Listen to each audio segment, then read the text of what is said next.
Pour ne rien manquer, abonnez-vous maintenant. Sud Radio Parlons Vrai chez Bourdin, 10h30, 12h30, Jean-Jacques Bourdin. 11h, 12h, c'est le moment de notre débat. Vous savez, chaque jour, un débat avec des invités concernés par le sujet du débat. Encore une fois, nous ne sommes pas là pour apporter des commentaires, mais avant tout pour expliquer et analyser la situation. Alors, le débat aujourd'hui porte sur les religions. Pourquoi est-ce que j'ai voulu ce débat aujourd'hui? Pour plusieurs raisons. D'abord, parce que nous sommes en plein carême. Le carême se termine jeudi saint. Nous sommes en plein ramadan. Le ramadan se termine bientôt, le 21 avril. Et puis, l'INSEE a sorti une analyse très intéressante sur la religion. En France, 51% des Français déclarent ne pas avoir de religion. Et je me posais la question, et c'est la question que nous allons poser, et nous allons débattre de ce sujet. Est-ce que les religions sont décrédibilisées en partie en France en ce moment et de plus en plus? Pourquoi? Est-ce que croire est désormais mal vu? Est-ce que la liberté religieuse est menacée en Europe? La liberté religieuse, qui est un droit fondamental, devient-elle un droit non essentiel? On en parle ce matin, c'est un vrai débat sur l'antenne de Sud Radio. Je trouve ça très très intéressant parce que j'ai été frappé quand même, et je vais voir ce qu'en pensent tous mes invités. J'ai été frappé par ce chiffre, 51% des Français qui déclarent ne pas avoir de religion. Alors, pour parler de tout cela, Jean-Loup Adenor, qui est journaliste à Marianne, spécialiste des questions de religion. Bonjour. Bonjour. Merci d'être avec nous. Aurélien Taché, député écologiste du Val d'Oise. Bonjour. Bonjour. Et puis Tariq Yildiz, qui est sociologue et essayiste, auteur de La fatigue d'être soi ou prêt à croire, lutter contre la délinquance pour combattre le radicalisme islamiste, aux éditions du Puy de Roule. Bonjour. Bonjour. Merci d'être avec nous tous les trois. Est-ce que vous avez été surpris par ce chiffre et que veut-il dire selon vous? 51% des Français déclarent ne pas avoir de religion. Qui veut commencer? Allez, surpris pas vraiment, c'est une tendance plutôt constante depuis plusieurs années. On a ce chiffre qui témoigne d'une baisse du fait de se déclarer d'une religion. Oui. Puis la question est quand même assez large. Oui. Ça ne dit pas vraiment, est-ce qu'on a encore une spiritualité? En quoi est-ce qu'on croit? Il est question de ne pas se déclarer d'une religion revendiquée. On pourra voir, je pense, ce matin que c'est un peu plus compliqué que ça. Bon. Alors, Aurélien Taché, oui, vous êtes d'accord? Oui, je suis d'accord avec ce que je viens d'entendre, c'est-à-dire que c'est pas très surprenant, hein. Vous avez quand même une sécularisation à l'œuvre dans la société française depuis maintenant des décennies et peut-être même des siècles. En revanche, je pense aussi que ça ne veut pas dire que la société n'est pas dans un besoin de spiritualité. Et la spiritualité peut être diverse. En ce moment, on parle beaucoup du sacré. Moi, je crois assez à ça. Je pense que la société a besoin de plus de sacré, mais il peut se traduire par la foi, par autre chose. Et je ne pense pas qu'on peut résumer la sécularisation au fait que finalement la société française serait devenue purement, je ne sais pas moi, matérialiste, enfin qu'elle n'aurait pas de questionnement sur finalement des questionnements d'ordre spirituel. Voilà. Oui, mais on est là pour se poser des questions, pour chercher des explications. Votre point de vue, Tariq Yildiz? C'est ça, c'est-à-dire qu'on constate vraiment une forme de désinstitutionnalisation du religieux. C'est-à-dire qu'il y a encore de la spiritualité, il y a une forme de bricolage des croyances, mais on a un peu plus de difficulté à se dire, par exemple, je suis chrétien, je suis comme ci, je suis comme ça, dans une partie de la société. Alors, pour commencer notre réflexion commune, on va poser la question, mais pourquoi? Moi, j'ai des questions à vous poser. Est-ce que l'opinion publique assimile de plus en plus la religion, je ne sais pas moi, au fondamentalisme, puisqu'on parle de la religion musulmane, aux abus sexuels dans l'église catholique, aux abus sexuels aussi dans l'église même bouddhiste?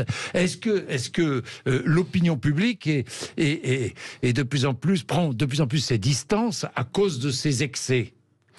Clairement, en fait, il y a deux phénomènes parallèles et en même temps un peu contradictoires. Il y a le côté, il y a des gens qui vont aller dans une forme de radicalité religieuse, c'est vrai, ça existe aussi, et de l'autre, on a ce côté où on dit, chacun peut faire ce qu'il veut, mais je m'éloigne quand même du religieux, de l'institution, de ce genre de choses.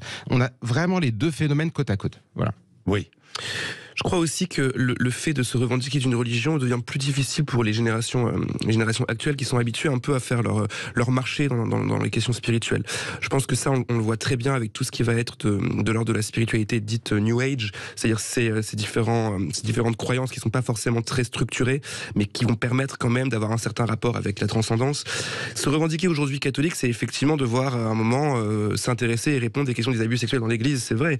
Et on sait ce que c'est que de se revendiquer de se dire musulman. On peut aussi se retrouver confronté à ces questions sur les questions terroristes notamment. Et vous l'avez signalé, le bouddhisme non plus n'est pas exempt lui-même de. Donc effectivement, disons que ça correspond un peu avec notre époque, c'est-à-dire des sociétés qui sont néolibérales, qui permettent à chacun de s'affirmer en tant qu'individu, de chercher à faire son propre petit bricolage. Vous le disiez très bien, spirituel. Mais est-ce que vous pensez, vous, ça y est, je vous ai entendu parler de libéralisme, et vous pensez que c'est lié? Vous pensez que cette désaffection est liée au libéralisme? Je pense que la déconstruction, en tout cas des trois grands monothéismes, est certainement liée au triomphe du néolibéralisme, et qu'il n'a pas laissé de vide derrière lui. Il a laissé d'autres croyances notamment New Age, je le disais tout à l'heure, prendre de la place. Oui. Les religions sont décrédibilisées. En tout cas, vous avez pointé clairement des éléments très négatifs qui sont liés au fait qu'il y a aussi une difficulté dans les religions à avoir une propre autocritique, à avoir un certain nombre de choses qui permettraient de finalement peut-être moins dégoûter les gens, entre guillemets. On voit bien le temps que ça a pris sur les questions. La commission Sauvé, c'était il y a 2 ans, sur les abus sexuels dans l'église. Enfin, je veux dire, c'est quand même pas... Et il y a encore beaucoup de travail à faire. Sur les questions de radicalité religieuse, notamment liées au djihadisme, là aussi, tout le monde n'est pas exempt de reproches. Et puis je crois que vous avez quelque chose aussi qui est de l'ordre de... En fait, ce que je dis n'engage que moi, mais pour l'ancienne génération, vous avez quelque chose qui était vraiment de l'ordre de la foi, de la spiritualité et autres. Ce qu'on entend, et dans lequel je suis d'accord, il y a vraiment aujourd'hui plus une espèce de bricolage, chacun prend ce qu'il veut finalement. Ça accompagne d'un autre phénomène, à mon avis, c'est que vous avez aujourd'hui des mouvements, des phénomènes un peu identitaires. On croit plus pour revendiquer une appartenance, pour être dans un groupe, pour les jeunes, ça peut être ça. Et donc ça pose d'autres questionnements qui n'ont pas grand-chose à voir avec la foi, en fait. Ça pose d'autres questionnements liés à du vide. Et ça peut se retrouver partout. Vous avez du côté d'une certaine frange du monde politique des gens qui aujourd'hui essayent d'associer le catholicisme à l'identité française, si vous voulez. Ce serait plus identitaire, ce serait on est catholique. Je pense à des gens comme M. Zemmour ou d'autres. Et vous avez aussi chez les jeunes musulmans des gens qui sont pas très qui vont pas à la mosquée tous les vendredis, je pense, et qui pourtant se revendiquent parce que voilà. Donc évidemment tout ça, on mélange beaucoup de choses, et finalement là-dedans la vraie spiritualité, est-ce qu'elle est vraiment encore, est-ce que c'est l'élément principal? Oui, et ça pose de multiples questions. Le prosélytisme, la liberté religieuse, est-ce que la liberté d'observer la foi est menacée ou pas? Beaucoup de questions. Oui.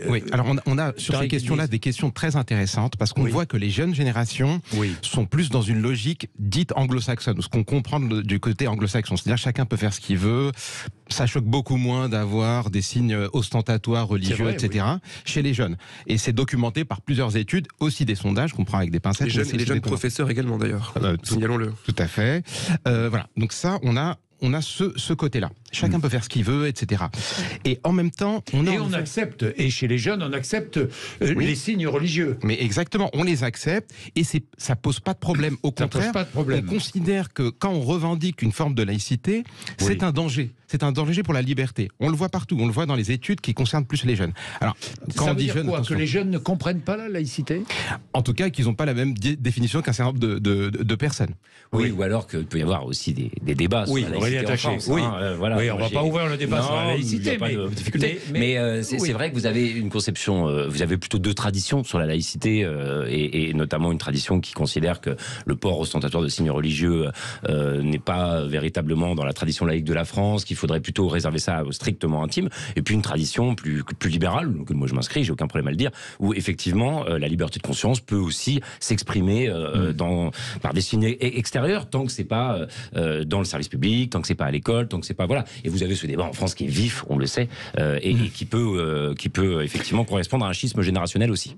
Oui, il y a débat sur le port de signes religieux, mais débat sur l'abattage rituel, mais débat sur la circoncision. Tous ces débats-là sont engagés. Et il reste permanent. À ceci près que le débat sur le port de signes religieux concerne particulièrement l'école et concerne particulièrement la façon dont les élèves vont vivre les uns par rapport aux autres, les uns avec les autres. Dans l'espace public, oui, mais à l'école, il est fort en ce qu'on a vu récemment venir des jeunes filles, par exemple, en djellaba, et on sait que ça a été un problème dans certains lycées. Je pense au lycée Joliot-Curie, si je dis pas de bêtises, à Nanterre, où il y a eu effectivement des mouvements, disons, des mouvements de protestation des étudiants, des élèves, pardon, qui à la fois prenaient, je crois, défense pour un de leurs professeurs qui était muté, mais qui aussi revendiquaient eux-mêmes le port de la djellaba comme étant un vêtement non religieux qui aurait été interdit par l'établissement. Donc c'est quelque chose qui va concerner ce qu'on appelle parfois un peu facilement le vivre ensemble de façon très directe, puisqu'on va avoir ces élèves qui vont se retrouver eux-mêmes confrontés à ce genre de débat et ne pas hésiter à prendre la parole à ce sujet-là. Ils vont eux-mêmes en parler, ce qui est assez intéressant. On le voit dans le sondage d'ailleurs, on voit que ceux qui parlent le plus de religion, ce sont les plus jeunes générations. C'est intéressant de voir que ça les concerne directement. C'est intéressant parce que les plus jeunes générations, comme vous le disiez, portent, je parle chez les musulmans par exemple, portent plus facilement le voile que les anciennes générations, mais parallèlement à ça, sont peut-être plus tolérants, les jeunes générations sont plus tolérantes vis-à-vis des... Non, vous n'êtes pas tout à fait... Non, finissez votre phrase, je vous ai pas entendu. Je finis ce que j'ai conclu de ce que j'ai lu sur l'enquête de l'INSEE, notamment. Les jeunes générations qui portent, c'est vrai, chez les musulmans plus les jeunes filles, plus le voile que les générations précédentes, on est bien d'accord, mais qui aussi acceptent peut-être plus facilement d'autres religions. Chez les jeunes, comme vous le disiez, pour corroborer ce que vous disiez tout à l'heure, c'est vrai qu'il y a une forme de libéralisme. Chacun peut croire en ce qu'il veut et ça ne nous choque pas. C'est ça, c'est-à-dire que ce retour du religieux dans une partie de la population est accompagné d'un discours que je qualifierais de relativiste. Chacun fait ce qu'il veut tant que ça me dérange pas, tant que c'est pas un souci.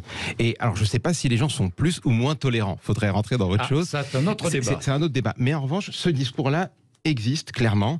Le droit de l'individu l'emporte sur celui de toutes les communautés. C'est ça, et je trouve que la réflexion autour du libéralisme est très intéressante, et de l'identité, en effet.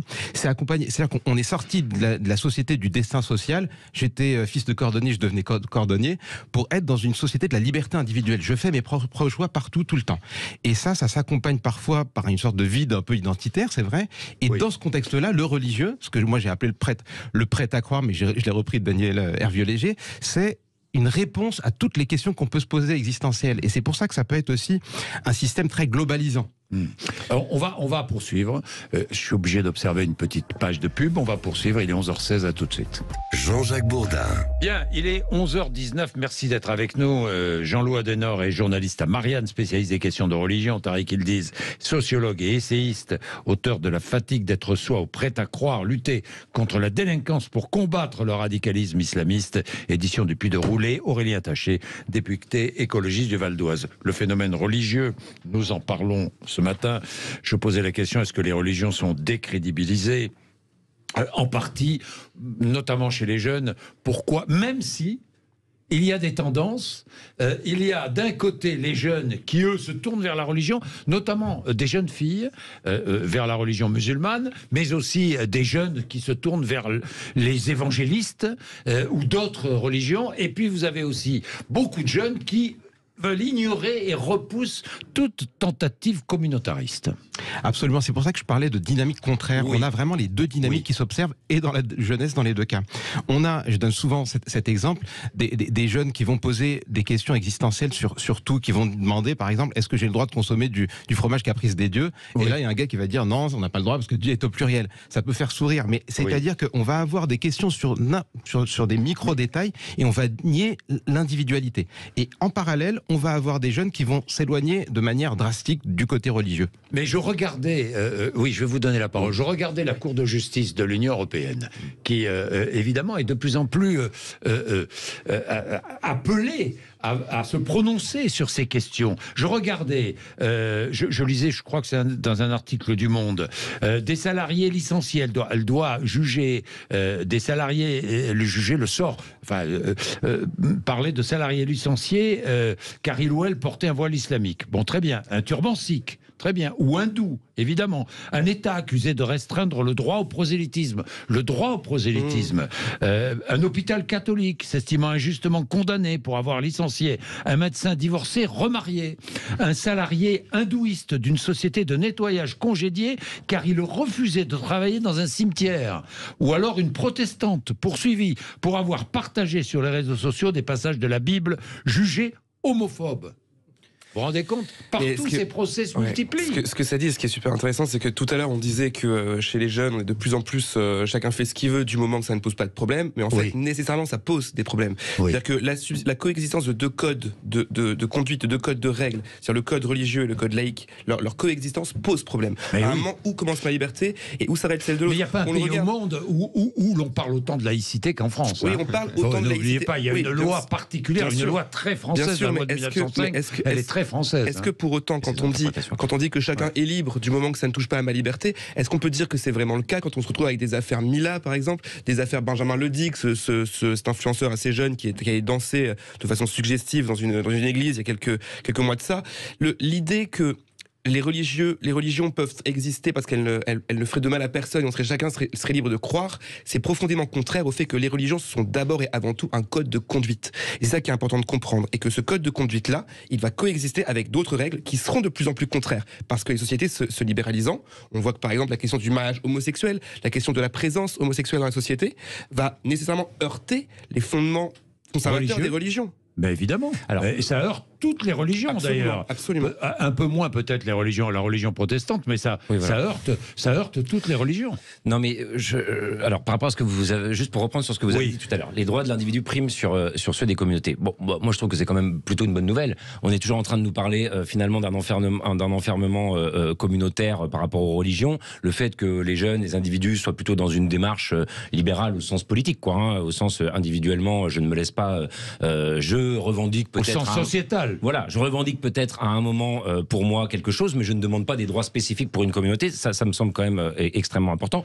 Et si j'entends tout à fait ce que vient de dire Jean-Louis Desnors sur les droits, quand les droits sont revendiqués pour les communautés, c'est là qu'en général le discours d'intolérance face au blasphème, face aux cas aux exemples qui ont été donnés, peut surgir. Donc il faut évidemment combattre ça. Mais à l'inverse, ce que vous disiez sur les décisions de justice européenne démontre que si on doit être intraitable en France, parce que c'est notre tradition, parce que c'est la laïcité, sur le droit à blasphémer ou la possibilité de blasphémer, on doit l'être tout autant sur tous les types de discrimination. Et quand vous avez effectivement aujourd'hui quelque chose dans la société française où finalement on considère un petit peu que, contrairement à l'ensemble du droit européen, quelqu'un qui viendrait dans une entreprise, à condition évidemment que l'entreprise ne soit pas dans le service public ou autre, avec un signe religieux, ce serait plutôt à lui de retirer son signe religieux. Bah non, la personne est discriminée en réalité. Et donc il faut être intraitable sur les deux plans. Et moi je pense que ça peut conduire à des difficultés de cohabitation, mais que c'est pas inéluctable. Tout dépend encore une fois de l'équilibre qu'on trouve. Il faut que chacun puisse, foi ou pas foi, religion ou pas religion,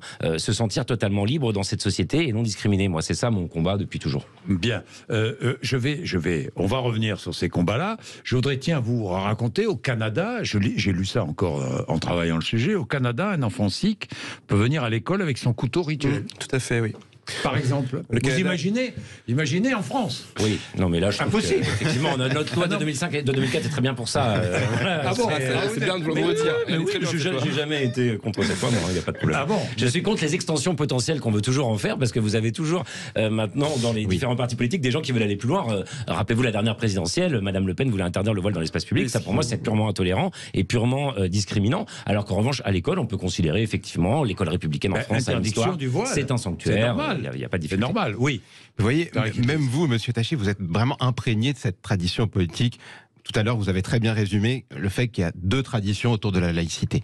En disant, moi, je suis plutôt de la tendance libérale. Oui. Mais en fait, en disant ça, vous êtes un peu aussi de l'autre côté. Je trouve ça très bien d'ailleurs.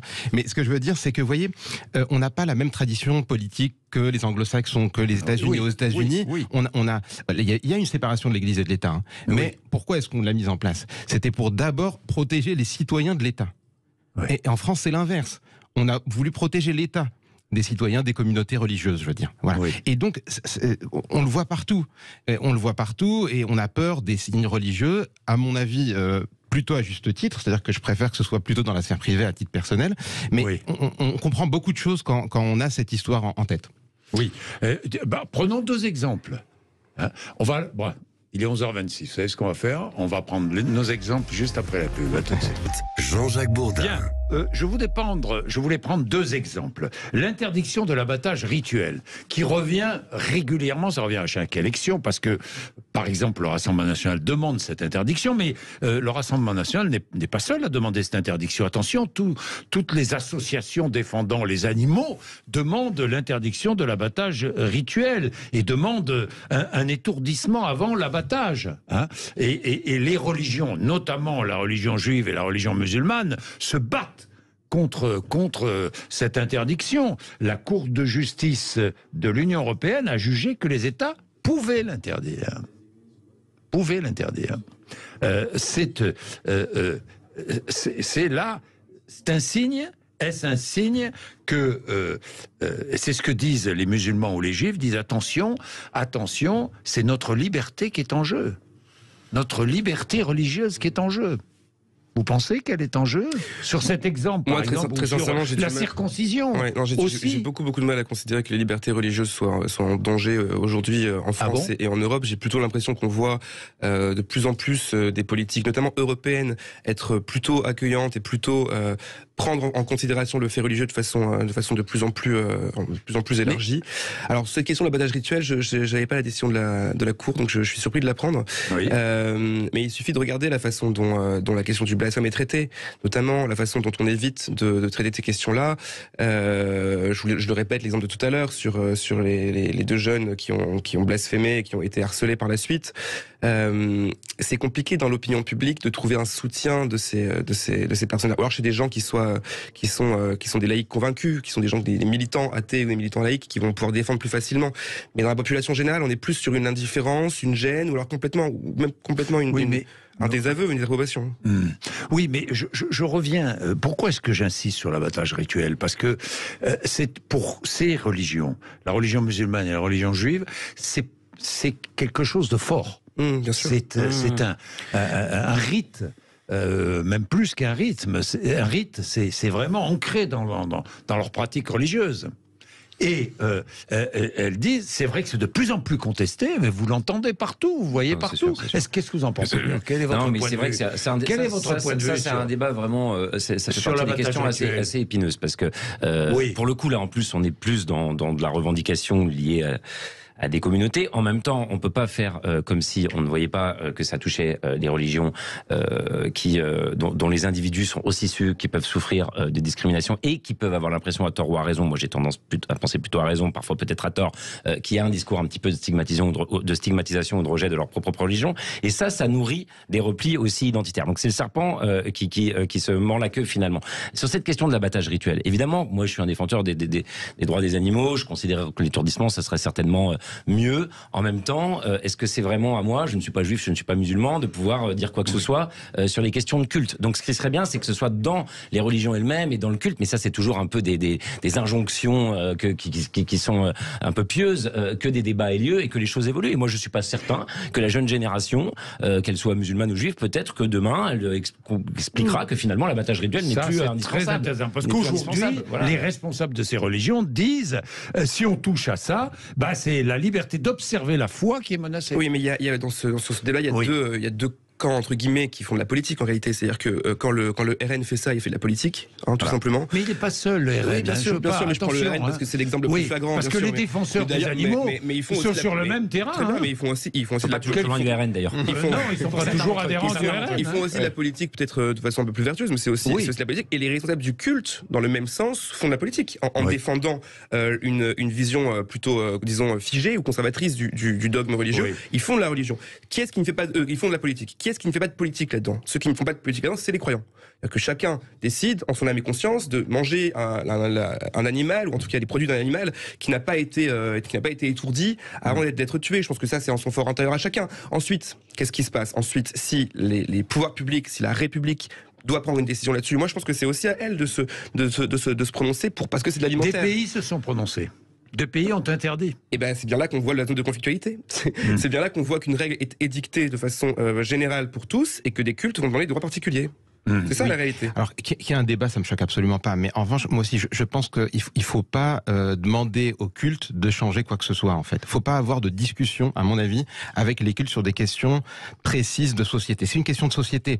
Quelle place est-ce qu'on veut accorder aux animaux? Est-ce que nous, on considère que c'est de la souffrance animale? Oui, non. Il faut pas faire attention aux remarques des cultes. Si on considère que c'est on ne doit pas grave, les prendre en compte. Si on considère que c'est grave en tant que société, on doit les prendre en compte comme citoyens, comme n'importe quel autre citoyen. Si collectivement on considère que c'est grave, on dit que c'est plus permis. Si jamais demain il y a un individu qui passe au feu rouge et qui me dit dans ma religion j'ai le droit de passer au feu rouge, je lui dis pas qu'il a le droit. Oui. Non, je dis en fait on n'a pas le droit parce qu'on a pris cette décision collective. Et je pense qu'on doit rester sur du collectif pour prendre ces décisions-là. J'ai pas d'avis tranché sur la question, mais enfin c'est une décision qui doit être prise collectivement. Oui. La circoncision, même chose. Même chose. Violation de l'intégrité physique de l'enfant. Il y a eu des procès et il y a eu des procès. La Cour de justice a été obligée de se prononcer. La circoncision, mais je pense à plus juste titre encore que l'abattage rituel, c'est une violence qui est faite à un enfant. Alors elle est faite pour des raisons qui sont des raisons expliquées, qui sont culturelles, qui sont religieuses, qui sont bien digérées par la cellule familiale. Mais ça reste une violence. Ça reste une violence. Je veux dire, si on peut avoir un discours critique du fait de faire porter le voile à des jeunes filles, comment ne pas avoir un discours critique de la circoncision? Oui. Après, pour vous de la même façon. Donc, bien sûr. Mais qui doit décider? Moi, je sais pas. Qui doit décider? Qui doit décider pourquoi? Pour interdire ou pas. Qui doit décider? Le pouvoir politique? Je trouve que quand même le pouvoir politique qui déciderait une loi qui interdit la circoncision, il irait un petit peu loin quand même finalement. C'est vrai. Enfin, je veux dire, ça pose une question qui est plus large, qui est pas facile, mais ça pose la question effectivement de finalement ce qui peut relever de l'éducation familiale et de ce qui doit relever finalement des décisions et des lois prises par l'État. Et c'est vrai que si on pousse les choses, quand un enfant se fait baptiser par ses parents, il n'a pas vraiment le choix finalement. Non, mais d'accord, mais quand il se fait baptiser par ses parents, on lui découpe pas une partie de son corps. Non, bien sûr, je vais aller. Il y a une violence. Je vais aller au bout. Pour moi, l'État doit intervenir. L'excision, c'est purement une barbarie pour le coup. Oui, on interdit l'excision, mais on permet la circoncision. C'est pas tout à fait de la même nature quand même. Mais bon. Et simplement pour dire, moi, l'État doit intervenir et ingérer de manière, c'est sa mission dans l'éducation familiale quand elle porte atteinte aux droits de l'enfant, quand elle porte atteinte finalement à sa santé, à sa sécurité.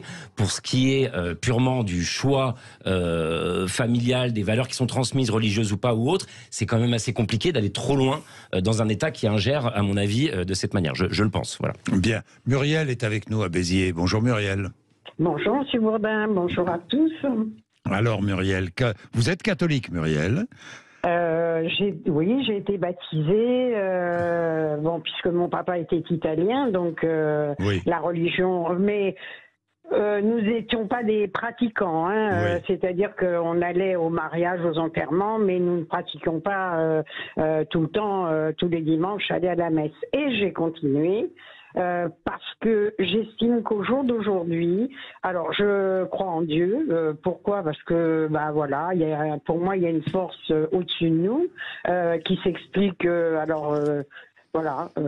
C'est ce que je m'explique moi. Et si j'ai à parler au bon Dieu, si j'ai à m'adresser à lui, je m'adresse directement de chez moi. J'ai pas besoin de passer par un confessionnal. J'ai pas besoin de ce faste de par une hiérarchie. Vous n'avez pas besoin de passer par une hiérarchie. Non, alors. Pas du tout.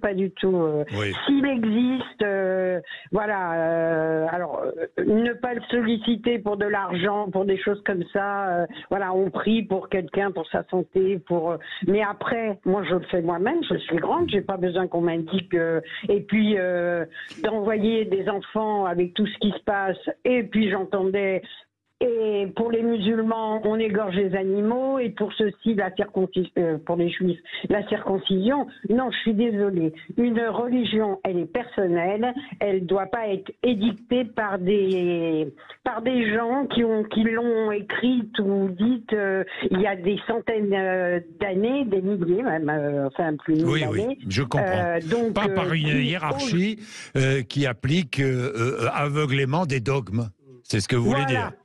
Bien, merci Muriel. Oui, vous rebondissez. C'est intéressant ce type de croyance qui, je pense, est quand même très très répandu. Je sais pas ce que mes amis ici vont en penser, mais on est sur un déisme en fait d'inspiration catholique. C'est-à-dire que la religion catholique, je connais, enfin je vais pas rester le credo ici, mais il s'agit de croire en la Sainte Église romaine dans le credo catholique. Donc on est censé quand même aller à la messe, et cette verticalité, elle est prévue par le culte. La vérité, c'est que beaucoup de gens pratiquent comme ça, et c'est tout à leur honneur. Je critique pas du tout ce que dit Muriel, au contraire, mais beaucoup de gens pratiquent comme ça. C'est-à-dire, ont un bassin culturel, voilà, là en l'occurrence italien, catholiques, et mais vont avoir cette besoin aussi. Voilà, mais bien sûr, mais je pense que c'est une fonction du cerveau humain que de vouloir croire. Je pense que l'être humain a besoin de croire. Cette pratique-là, c'est la pratique la moins, disons, qui vous met le moins en défaut par rapport à vos valeurs. Quand il y a des problèmes de pédophilie, par exemple, c'est dur d'aller à l'église. Je peux le comprendre. Je peux le comprendre. Bien sûr. Oui. C'est amusant parce que tout au long du XXe siècle, on a dit la modernité va éluder la religion. Oui. Et Max Weber a parlé de désenchantement du monde, etc. Et finalement, qu'est-ce qu'on constate, c'est que ça n'a pas du tout éludé la religion, mais ça l'a transformé. On a ce rapport beaucoup plus individuel qu'on vient d'entendre. André Malraux lui dit que le 21e serait celui du religieux. Donc, vous le pensez?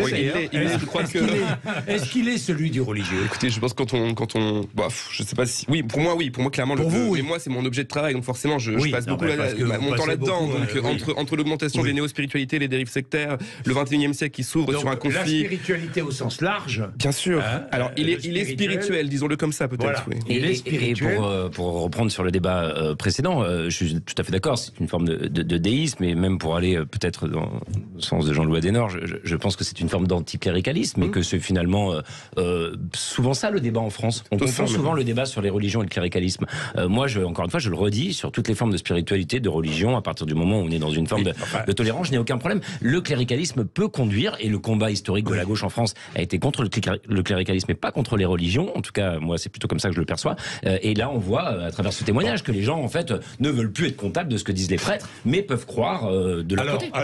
Évidemment, on a d'un côté un besoin de spiritualité qui est évident, et puis de l'autre côté, on a un besoin de matérialité, qui est évident et qui s'exprime aussi, notamment chez les jeunes, qui sont terriblement partagés sur ces questions-là. On va en parler juste après la dernière pause. Jean-Jacques Bourdin. Bien, il est 11h45, midi moins le quart, nous terminons notre débat. Nous parlions de ce besoin de spiritualité qui existe dans notre société, un peu perdu parfois, et les religions ne canalisent pas toujours ce besoin de spiritualité, quelles que soient les grandes religions. Bon, même s'il y a des religions qui sont en progression. Je pense aux évangélistes, par exemple. D'ailleurs, pourquoi le succès des évangélistes? Tiens, vous connaissez...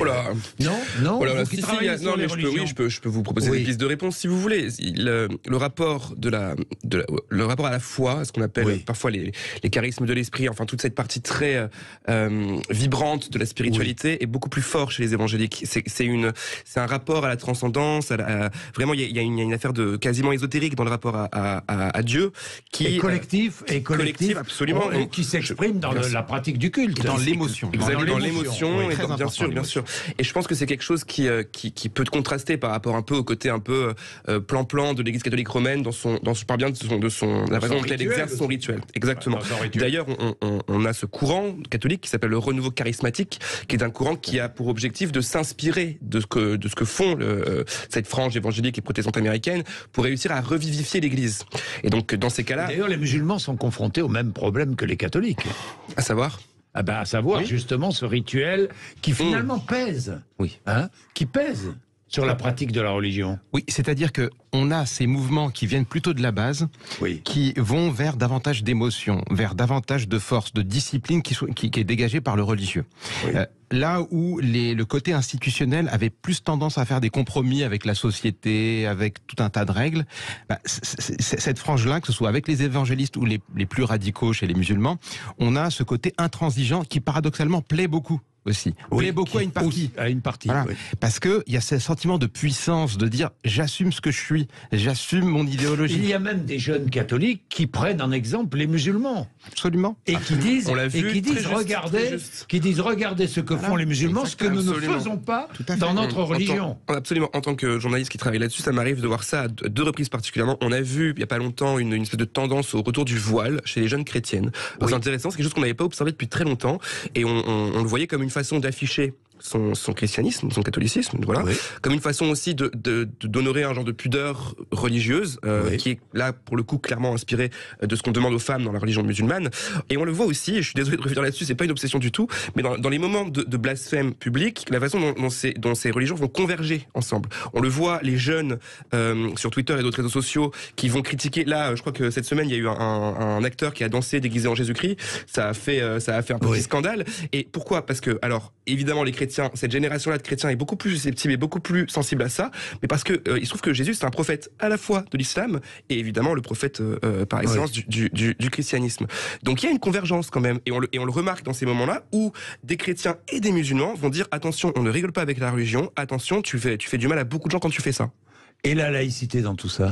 La laïcité, pour moi, c'est justement de pouvoir à la fois avoir ce type de liberté, de moquer les religions, mais ne pas effectivement s'en prendre aux individus, ne pas s'en prendre aux croyants. C'est toujours ça qui est un petit peu difficile. Le discours doit pouvoir être très libre et très critique sur les dogmes, sur les religions elles-mêmes, mais ne jamais virer dans la discrimination ou l'attaque personnelle. Et le problème, c'est que vous avez toute une frange, vous avez des militants anticléricaux sincères qui sont vraiment dans cette logique, j'ai aucune difficulté avec ça, mais vous avez aussi de la récupération politique, malheureusement, notamment très à droite de l'échiquier politique, pour s'en prendre aux croyants, pour s'en prendre à des gens qui finalement, en plus, voilà, vous l'avez dit tout à l'heure, il y a aussi dans le fait religieux des choses qui sont liées au fait que la société française change, qu'elle est multiculturelle, qu'il y a une immigration, que des immigrés peuvent être plus attachés à leurs convictions, et ne faisons pas le jeu de ces gens-là, parce que la laïcité, c'est justement de trouver un équilibre pour que la liberté de conscience et la liberté de ne pas croire puissent cohabiter. Oui, il y a un débat aussi sur le prosélytisme. Est-ce qu'il faut empêcher ou pas le prosélytisme? Ah, ça serait compliqué. Par essence, la plupart des religions sont prosélytes, pas toutes. Je vais être très mesuré là-dessus parce que j'ai dit l'inverse il n'y a pas longtemps et on me l'a reproché, donc je vais être mesuré là-dessus. Mais la plupart des religions sont prosélytes, elles ont pour objet principal de s'étendre. C'est comme ça. Donc l'interdire, je vois mal quand même comment ce serait possible dans la pratique. En réalité. Moi je dis oui, empêcher. En revanche, ce qui est important, et c'est ce que je dis même au niveau des dérives sectaires, parce que le problème est relativement le même, il faut réussir à s'en méfier en réalité. Il faut réussir à décrypter un discours qui serait un discours prosélyte. Il peut être prosélyte dans le sens de trouver de nouveaux fidèles, mais il peut aussi être prosélyte dans le sens de modifier la pratique de certains fidèles. C'est-à-dire que des jeunes ou des gens d'ailleurs en général qui vont pratiquer leur religion de façon modérée, de façon tranquille, une femme musulmane qui ne se voilerait pas, par exemple, est aussi victime de prosélytisme quand elle se retrouve contrainte, plus ou moins consciemment, de se voiler parce que on lui explique que c'est comme ça marche. Adenor, on pense souvent, quand on parle prosélytisme, on pense souvent à la religion musulmane, parce que les docteurs de toutes les conversations. Mais elle n'est pas la seule à être prosélyte. On parlait des catholiques, mais on parlait aussi de tous les mouvements, non pas de l'Église réformée protestante. On le voit chez les évangéliques, bien sûr. On le voit. Les évangéliques, les baptistes, les adventistes. Et ils le font avec un certain talent, dans le sens où ils savent repérer les territoires où l'État, et c'est là qu'on voit l'importance de la puissance publique, qu'on voit l'importance de la présence de la République, où l'État, des territoires que l'État a abandonnés, on voit que c'est des territoires dans lesquels ils s'installent et dans lesquels ils font des actions auprès des jeunes, des mères célibataires, des familles, des personnes issues des classes populaires, et que c'est comme ça qu'on récupère en réalité de nouveaux fidèles. Ils ont un rôle social important aussi, qu'ils jouent et qui sert leur prosélytisme. Bien sûr, mais je pense qu'on va pas commencer à légiférer pour interdire le prosélytisme. Là, on rentrait dans une société où voilà, c'est super compliqué.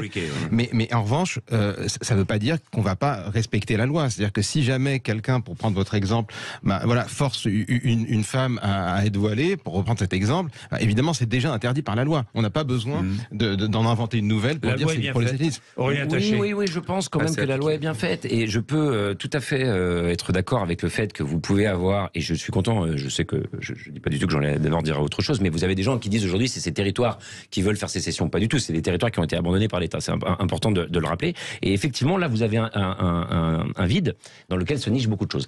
Pour le meilleur ou pour le pire. Pour le pire, parfois, quand vous avez des groupes religieux qui font du prosélytisme et qui expliquent que si tu veux jouer au foot, si tu veux faire ci, il faut que tu ailles à la mosquée ou je sais pas quoi, il faut combattre ça.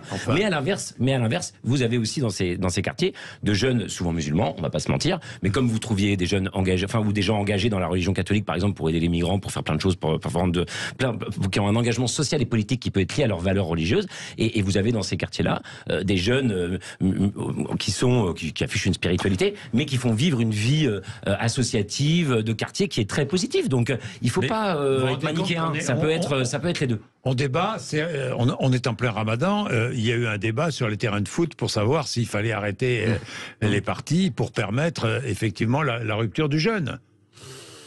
Moi, ma tolérance, je vais vous le dire, parce que moi j'aurais trouvé que c'était pas si grave. Hein. Ça se fait en Allemagne, ça se fait en Angleterre. Bon, vous trouvez que c'était pas si grave? C'était pas si grave. La Fédération française a dit non. Oui, je sais bien, mais enfin bon, là je trouve qu'on est un peu grave. Après, ça dépend. Je pense que là, on est sur des choses très, très personnelles, mais c'est vrai que tout ce qui, parce qu'il faut pas être naïf non plus. La présence du religieux, la visibilité du religieux dans l'espace public est un outil de prosélytisme. C'est le cas.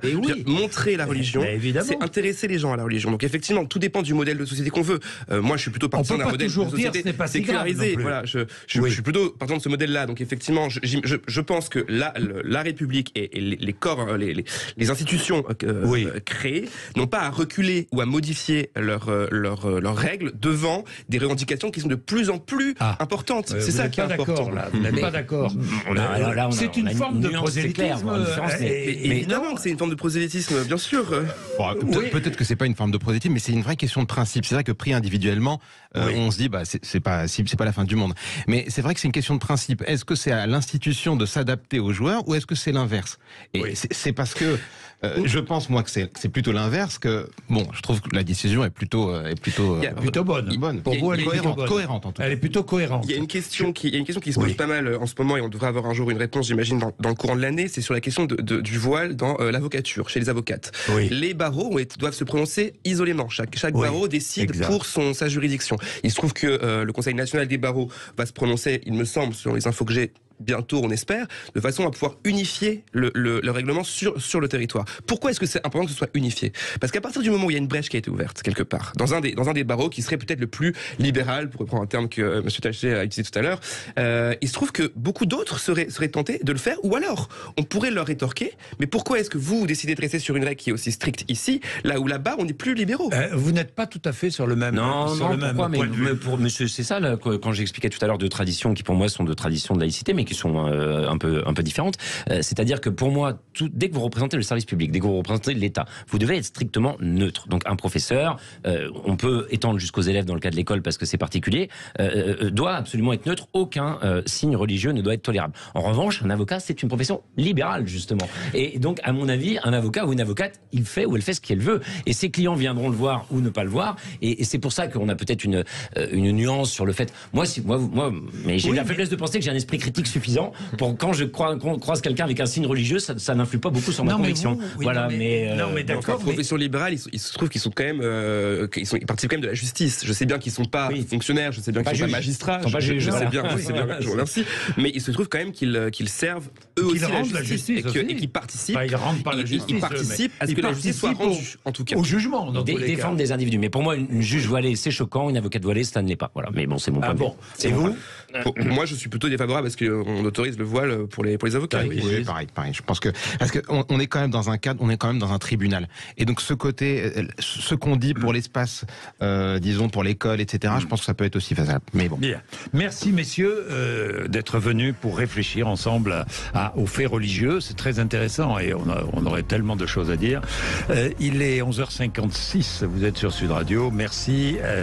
Les infos dans un instant.